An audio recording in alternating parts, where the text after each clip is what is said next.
उसी टाइम रखा गया। दादा प्रशासन के साथ कैसा कॉपरेशन मिल रहा है सब कुछ कॉपरेशन मिल रहा है। अभी मुर्शिदाबाद का पुलिस, स्टेट पुलिस सारे मेरे को सपोर्ट दे रहा है, मेरे को सहयोगिता कर रहा है। ये मेरे को धन्यवाद जना रहा है। दादा सबसे बड़ा सवाल ये हो रहा है कि कितनी भीड़ इकट्ठा होगी। बहुत लोग अरे भाई अब उम्मीद में है, यहाँ तो है ही काफी मौजूद, है। यहाँ मौजूद है। अब जहाँ मैं पूछने का क्या, ये सवाल पूछने का क्या जरूरत है? अब देख लीजिए ना कितना आएगी। चलिए আমি আসছি রামপুর থেকে, সন্দেশখালী থানা, বাড়ি রামপুর।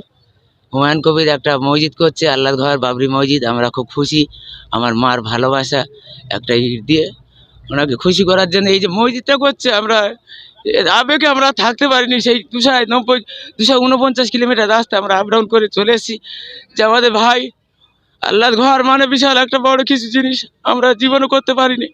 ভাই করছে সেই ইয়েতে আবেগে আমরা ধৈর্য না রাখতে পেরে আমরা চলে এসেছি 249 কিলোমিটার রাস্তা। গাড়ি চড়ে রাত 9টায় গাড়ি ছেড়ে আমরা এই 6টায় 15 এখানে এসে পৌঁছালাম। তাই চলে এসেছি যে আল্লাহর ঘর আমরা চাই যে হোক। কেন ভারতবর্ষে হিন্দু মুসলিম দণ্ড বাজাচ্ছে যে মুসলিমদের কোনো জিনিস করতে দেবো না, মসজিদ হতে দেবো না। এই আবেগ আমরা না রাখতে পেরে আমরা আল্লাহর ঘরের জন্য আমরা চলে এসেছি এই রামপুর থেকে। আমার নাম জুলফিকার খান।